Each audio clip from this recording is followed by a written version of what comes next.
नमस्कार, बहुत स्वागत है आपका जी न्यूज की खास पेशकश ज्योतिष गुरु में। मैं हूं आपके साथ ज्योतिष गुरु शिरोमणि सचिन। मित्रों, आज हम बात करने वाले हैं माघी पूर्णिमा के विषय में। जी हां, विशेष तौर पर माघी पूर्णिमा की आज बात करेंगे। वैसे तो हर महीने एवरी मंथ पूर्णिमा आती है। आप भगवान लक्ष्मी नारायण की आप पूजा अर्चना भी करते हैं, आपको विशेष लाभ भी होता है। लेकिन माघी पूर्णिमा पर आपकी कुंडली के पीड़ित ग्रह कहीं ना कहीं अपना शुभ प्रभाव दे सकते हैं। अगर वो ग्रह नकारात्मक प्रभाव आपको दे रहे हैं तो उनसे आप शुभता प्राप्त कर सकते हैं। कैसे करना है दिव्य स्नान इस माघी पूर्णिमा पर, क्या योग संयोग रहेंगे, आपको बताएंगे। देखिए, हिंदू पंचांग के अनुसार माघ माह में पड़ने वाली पूर्णिमा को माघी पूर्णिमा के नाम से जानते हैं।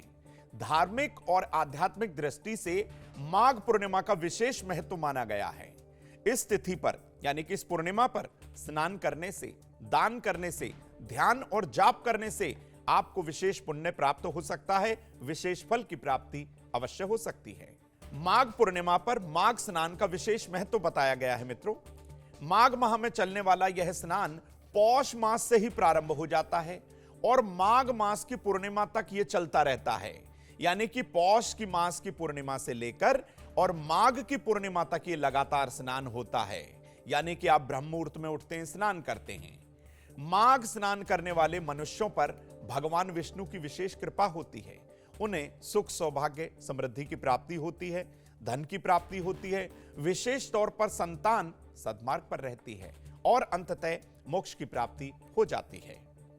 पूर्णिमा पर अपने स्नान के जल में 1 चम्मच गंगा जल मिलाकर अगर आप घर पर ही रहकर स्नान करें तो भाई माघी पूर्णिमा का पूर्ण फल आपको घर पर ही प्राप्त हो जाएगा।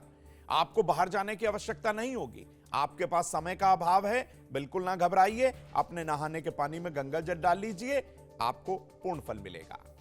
इस बार जो माघी पूर्णिमा है वो 24 फरवरी 2024 दिन शनिवार को शाम 5:59 तक रहने वाली है। तो भाई, जो पूजा अर्चना बता रहे हैं उन्हें कर लीजिएगा, आपको विशेष लाभ की प्राप्ति होगी। अब आपको बताते हैं कि इस माघी पूर्णिमा पर कैसे करना है आपको दिव्य स्नान, ताकि पीड़ित ग्रह शांत हो जाए। देखिए, माघी पूर्णिमा पर सभी पीड़ित ग्रहों को शांत करने के लिए आपको कुछ ना कुछ उपाय जरूर करना चाहिए।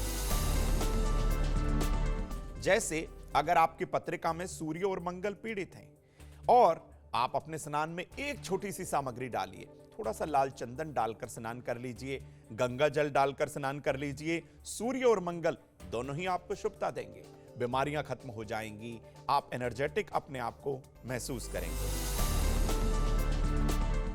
बात करते हैं चंद्रमा और शुक्र की। यदि आपकी पत्रिका में चंद्रमा और शुक्र पीड़ित है तो क्या करना है महा उपाय? माघी पूर्णिमा पर सफेद चंदन के साथ थोड़ा सा गंगा जल मिलाकर आप जो है अपने स्नान वाले जल में डाल लीजिए, स्नान करिए, एकदम से मन प्रसन्न हो जाएगा, बिगड़े हुए कार्य बन जाएंगे।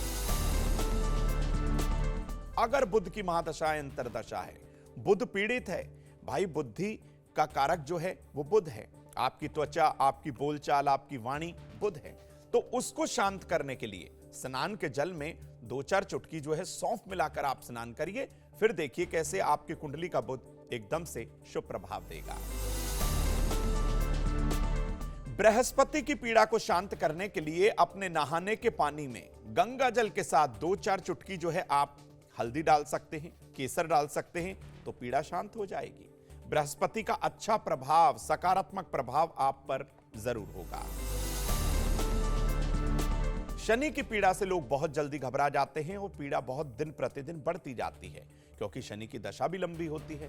तो भाई, शनि की पीड़ा को शांत करने के लिए स्नान वाले जल में 2-4 चुटकी काले तिल और गंगा जल मिलाकर स्नान कर लीजिए, पीड़ा शांत हो जाएगी। लेकिन अपने कर्मों पर ध्यान दीजिएगा।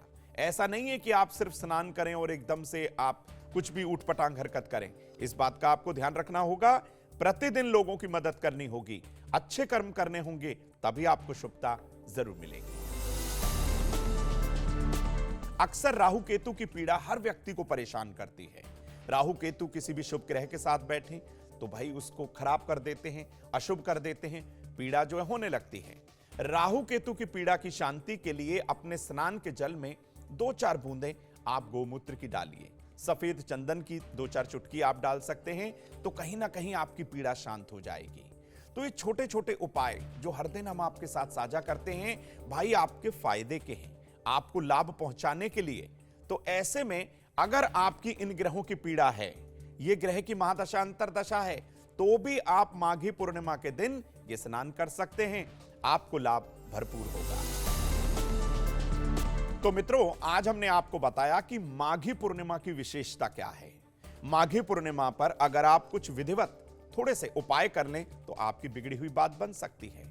बात करें आपके ग्रहों की, भाई आपको ग्रहों की कोई पीड़ा है, आपकी ग्रह की महादशा जो है अच्छी नहीं चल पा रही, बिल्कुल ना घबराइए। ग्रह के अनुसार हमने आपको स्नान भी बता दिया है कि कौन सी विशेष सामग्री आप अपने स्नान के जल में डालकर उस ग्रह से अच्छा परिणाम प्राप्त कर सकते हैं। लेकिन फिर वही कहूंगा मित्रों, आप स्नान कर लीजिए, ग्रह का उपाय कर लीजिए, लेकिन आप अपने आचरण पर, अपने आचार व्यवहार पर प्रतिदिन जरूर ध्यान रखा करिए। तो मित्रों, आज के विषय में इतना ही। फिर किसी नए विषय को लेकर ज्योतिष गुरु आपके समक्ष आएंगे। जुड़े रहिए जी न्यूज के साथ। दीजिए मुझे इजाजत। नमस्कार।